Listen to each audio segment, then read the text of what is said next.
Hey guys, welcome back. It is your favorite Gimp, and I am back with a little more Sanguinis. I'm not going to pronounce the Ager just yet because someone did link me a video on how to pronounce that right, and I haven't got a chance to watch it yet. So I'll watch it later, and then we'll figure it out. But I have a few minutes when the kids are quiet. We're going to jump in and try to finish out the first bit of this first turn that we had started previously. Make sure you watch the previous video, like and subscribe, all that other great stupid crap people say. All right, so we ran in with a couple of guys here. Did not have a good infiltration. We got a wound. This guy ended up getting wounded. And we got another one who ran up here. Archer took a shot at him and missed. So that is good for us. Now, I was thinking about it, and I was like, you know, I shouldn't use the peasants here as just cannon fodder because they can be an extra combat shift by helping the combat go like 2-on-1. So I could have one good guy and one crappy guy attack and use the crappy guy as that column shift. So that's what I think I'm going to do. I think that's a better idea, better use for these guys. And I was looking at it, and you can attack through windows, right? And it doesn't say only one person, and both of these hexes are right there split in that window. So I figured I could have a couple people run in here and attack through the window and try to knock him back and jump through. So I'm going to have one of these weak peasants come in, and he's going to go right there. Right? Remember, we're still finishing the Franks and the Armenians. They're going to come in just in case you missed it. There is a sequence of play. We are at the movement and defensive shooting, and then afterwards we're going to go into full-on combat and stun characters, and then player B gets to go, which is going to be the turkeys here. So they're going in. He's going to stop there, just one hex in, turn him sideways, and I want to have someone who's at least as good. Now remember, let me scoop up this counter. His defensive strength is a 5. That's that red number, okay? Combat strength is 7. Defensive strength is the red. And then movement is blue. So attack, defense, movement, just in case you're colorblind, for the counters. So if I have one that has at least a 10 on its combat factor, it bumps him up to the next level. So his combat level will be 5 difference between them, and then the peasant being next to him attacking will give an extra combat shift. So we're going to have him move to here. That way, when he's attacking through and he's assisting, now it's going to be on this column. You guys can see it there. It's going to be on the 5 to 8 column naturally, and it'll get bumped to the 9 to 12. So that's the way I need to do it. Try to use those dummies as cannon fodder. Now we've got a couple of archers here, a couple of archers here. These archers have armor, which is good. These archers don't, but they're using short bows, and these guys are using composite bows. And I think the composite bows are a little better. So these guys are all light infantry. Yeah, and a couple more peasants. So we've got a bunch of light infantry, and then we've got a few more heavy infantry, and then the cavalry as well. So I think I'm going to try to match these guys up a little bit. Because remember, their goal is to take the town. As many buildings as they control is their victory points, basically. So if they only control 1 or 2 by the end of the game, it's like a big Turk win. But if they control all, 6 or 7, then it's a big Frankish win. So let's think about this. All right, so since they still have a few defensive fires, they do have a javelin that can throw. I think there's some javelins over here that can throw as well. I don't want to have them throwing those down, especially the archers are the ones that I'm worried about for the moment. I know we're going to try to hold on to javelins for a little bit, just in case we need them later. But this archer has a nice line of fire here, and he can shoot back over here if they try to come around. And I was wanting to have my cavalry kind of run in and maybe scoot back here or even push up. But they're going to have to go last. I got to sacrifice someone to take this shot. And this archer isn't that good. Yeah, he's a 5. That's not great. So I've got a couple of peasants left. 6-4. Only one can attack through there. But there's a window next to it, and it links in there. Yeah, he could attack him from one through the window, one through the door. Now there's terrain advantages in this. We'll show you that more specifically when we get into combat. But attacking through a doorway, a window, gives the defender a positive terrain modifier. So that could affect the column shift, and actually it will. So we're basically just negating this. So if he's got 8 movement points, we go 1, 2, 3, 4, 5, 6, 7. He can get there. Or if I go this way, 1, 2, 3, 4, 5, 6, 7. He can get there. But moving to there, that archer does have a shot. Oh, I think we're going to have to give him the shot. Yeah, we're going to have to give him the shot because the guy's running right there. And he's a half hex from this. So the guy's definitely far enough away that the archer can see him down there too close to not give him a shot. So he's going to fire down on him. All right, remember, we're going to look here first. He's firing, I do believe it's composite bow. So 1 to 12, he's definitely in short range. No other modifier, and we're going to be over here on this one. Sorry about the little bit of shadow. The light's behind for ease effect for the game board. And he is firing composite bow. So we're going to be again on the middle column. And dummy peasant doesn't have any cover, so he's going to be on none. So again, it's going to have to be a high roll to not get him affected. Let's hope for a high roll here. Come on, no whammy. 6. I think that's going to mess him up a little bit. Let's take a look. If we go over 6, A. You got to be kidding me. A is defensive fire, character's movement allowance. This turn is reduced by 2 hexes. Well, that doesn't do anything else. So he was stopping there regardless. Since it is defensive fire, it doesn't change anything. He would have had to retreat had it been offensive fire. Oh, well. Okay. So that was a waste. These archers are not doing too good so far. They need to get some lower rolls. All right, but that works for him. And now we're going to take heavy infantry and have him come at the front. Let's see. These are my heaviest infantry, 13s and 12s. Let's see. These guys are all 8s and 7s. That's a 9. 6, 5. 6, 5s, and 7s, 8s. If his defensive strength is a 4, I want at least a 9 to bump it up to the next one. So we'll take, do I have a light infantry with 9 maybe? Because I don't want to have all my heavy infantry going on the same building. Okay, here we go. Here's a light infantry that has 9. We're going to have him run in. 1, 2, yeah, he's got 8 movement. 3, 4, 5, and he'll end right there. Bam. That way he is taken care of, and they'll attack him flanking like this. 1 through the window, 1 that way, get ourselves a column shift. So we got to attack there, attack here. No attack there. I think all the ones that I can get to in the first turn are pretty much on the board. So now everyone else that I move on needs to be ones like considering for later movement. Oh, and I was thinking about it. Yeah, I've got to go with the levels here. The way the game said, instead of trying to simplify it like I was going to, because there are some differences as far as things are concerned. Like, yeah, you guys will see it, but basically, like, this guy's on the roof. He's not down in the building. So we're going to play it the way it's supposed to be played instead of the way I was trying to ease it. And I think these guys are both inside the building. Yeah, this one's on the roof, but that one's inside, and these guys are down there. All right, so let's continue running our guys on. We're not going to worry about too much else, so we'll probably just run the rest in. We're going to take this other peasant. 1, 2, 3, 4, 5, 6.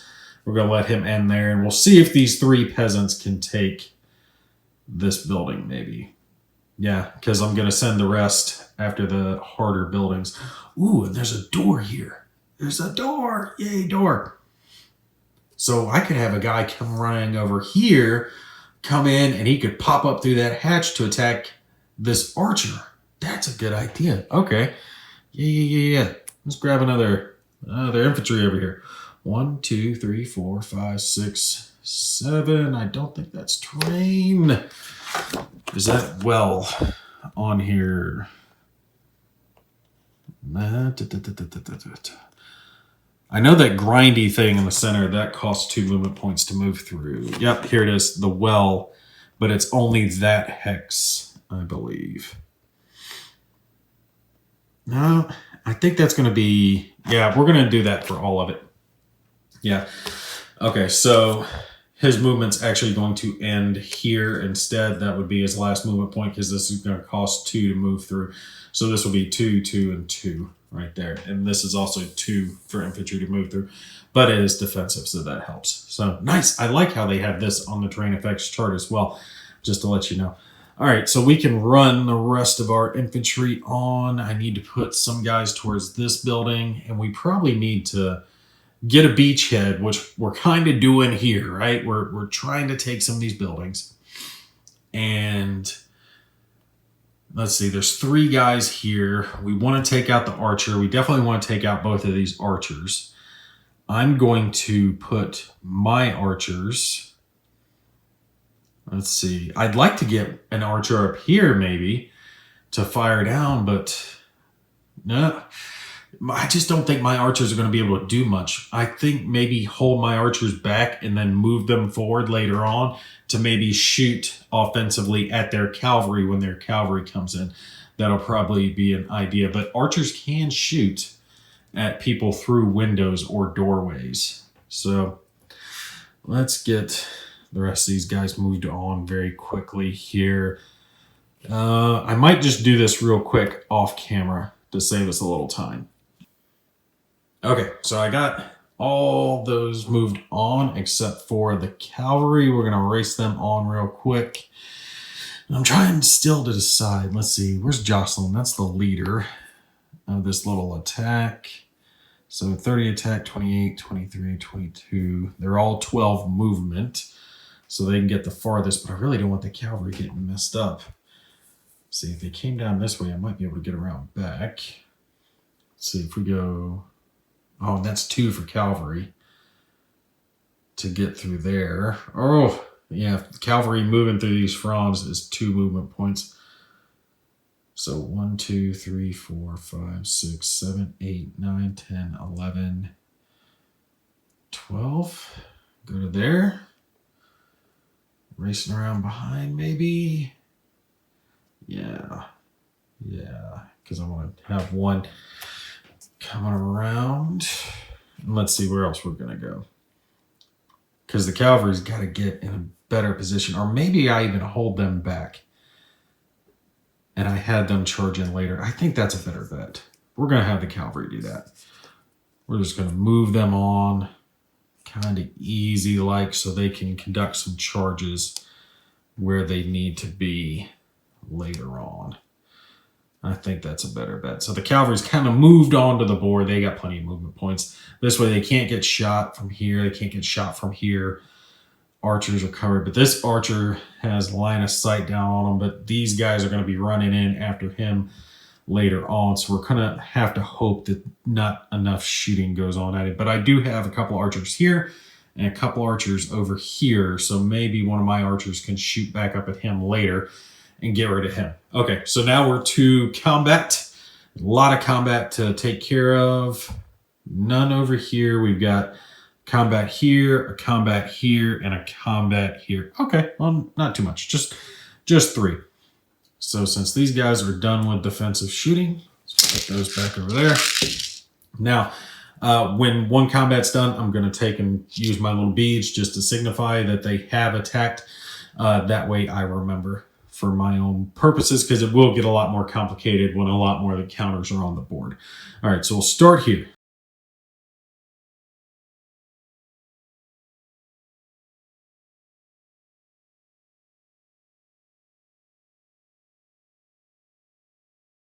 And we're going to have 5, his attack power 5 against the defense of 4.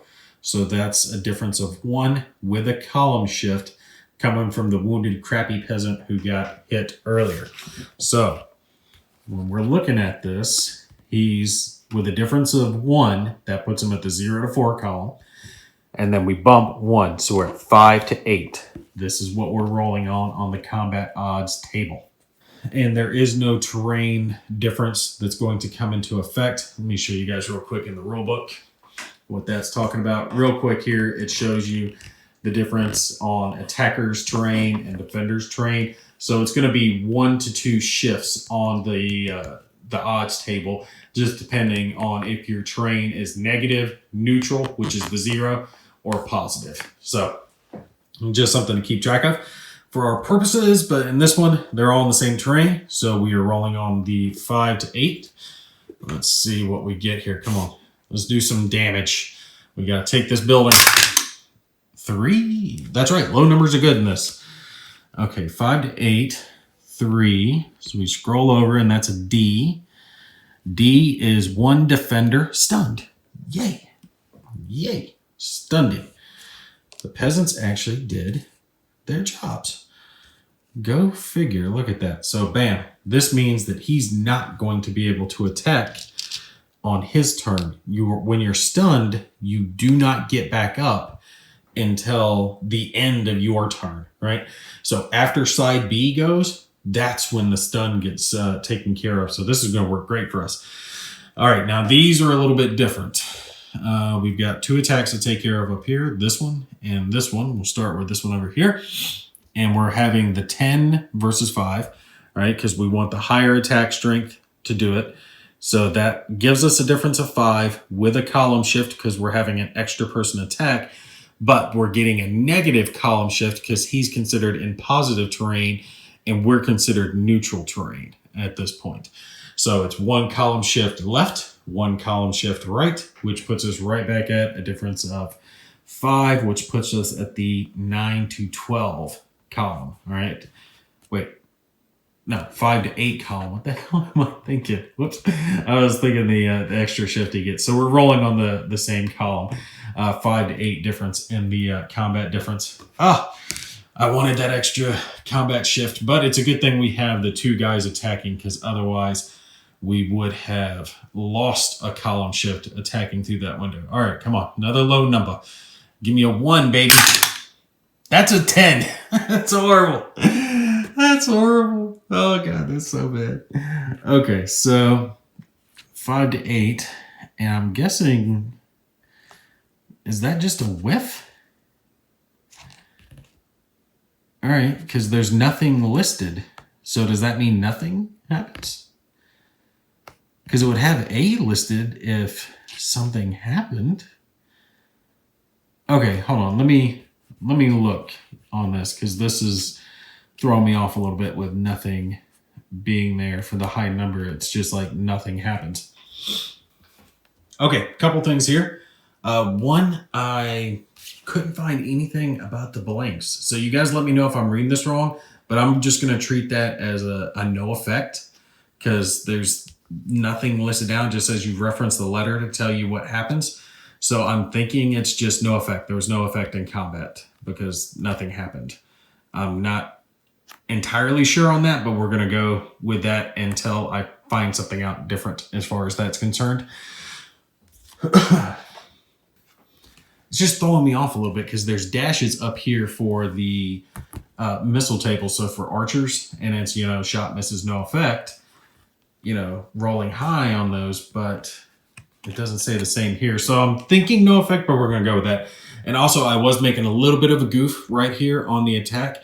They actually get to add their combat odds together on it. So good stuff as far as that's concerned.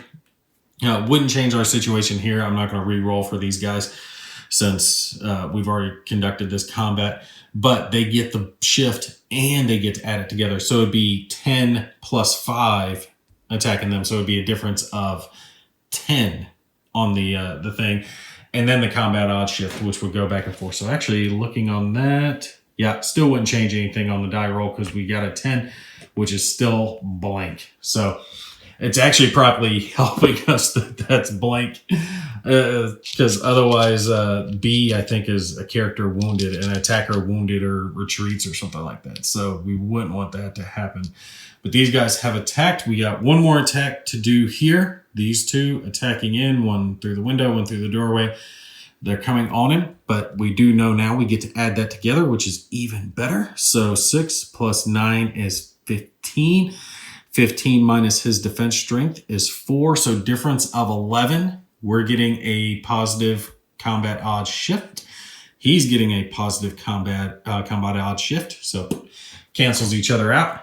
Not too bad. We're going to be rolling on the 9 through 12 table. So it is a little bit better. All right, last combat for this video. Let's have something good happen. Real good. Low number. 4. I'll take 4. All right, 4 over onto 9 to 12 is D. D is one defender stunned. Yay. That's right, stun, and you're going to die. You're going to die in the next round because we're going to stab you while you're on the ground because we're mean like that. We're horrible people. Bam, put these down. Good to go. Okay, so I think this will finish out our combat. Let me make sure that I'm not missing anyone else. These two are adjacent, but they're on different levels, so can't attack there. And these guys are good. These guys are good. Can't believe I missed that on that they add their attack strength together instead of just the combat odds thing. The adding it together just gives you the best chance because you want to swarm your opponents. Then that way you can get that big combat odds. Because if you guys look here on the table, all right, so the combat odds, if we go to the farthest, right, you know, like 90, the lowest, let's see, the worst that you can get at that is defender wounded. And it's almost all friggin' killed, defender killed, if you can get the difference up that high. I wonder what you would have to do to get the difference that high. The person would have to be stunned. So natural defense strength of 1 when they're stunned. And it would have to be like 10 cavalry guys charging him down all at the same time, getting a huge bonus, something like that. All right, but we're going to go a little bit faster on our next videos. Again, I always take it a little bit slower when we're just starting out so I can make sure I get things right because I'm human. I'm like you guys. I make mistakes just like everyone else. I missed that one little bit, but at least we figured that out at the early part of our playthrough, so not too many combats were done the wrong way, only a couple, and it really wouldn't have changed the effect too much. But we did get a couple of stuns, so that's good. These guys can be taken out later. More than likely, these guys need to come down and attack, especially this one here, because if he waits, the peasants can just bum rush him on the roof, and that's not going to be good for him. But they need to leave. Remember, the attacking force looks great here because they're swarming in. There's a whole bunch of them, right? But the only way they gain points is by owning these buildings, which means they have to kill the people that are in them and then leave someone in it. So as they go on to where the harder enemies are, they're going to be getting weaker and weaker because they're going to have to leave forces behind as they push forward. Plus, by about turn 5, when they're pushing into this area, that's when the enemy cavalry is going to come racing in. So that's going to be really interesting to see how the tables turn when they have strong forces coming in. And the Turks have more cavalry than the Franks do. They only have 4. The Turks are going to be bringing in 6 knights to do the combat thing with them. That's going to be awesome. I'll tell you, I friggin' love this game. I love man-to-man stuff that has swords and shields and archers and all this other stuff. And just a few comments on the game itself as I've been playing it. It's not overly difficult. It's not hard. It's easy to play. It's easy to solitaire. There's no hidden information.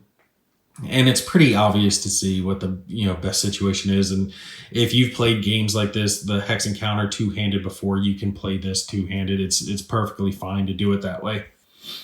You could use a generic AI deck like some of the tactical games have to kind of give a order to the troops. But since this is going to involve more of trying to move your troops tactically. You really have to think about it. And by the way, don't take what I do as like good ideas, because I'm not saying I'm an expert at this game. I probably get ruffle stomped by anyone who actually knew how to play anything in the Cry Havoc series.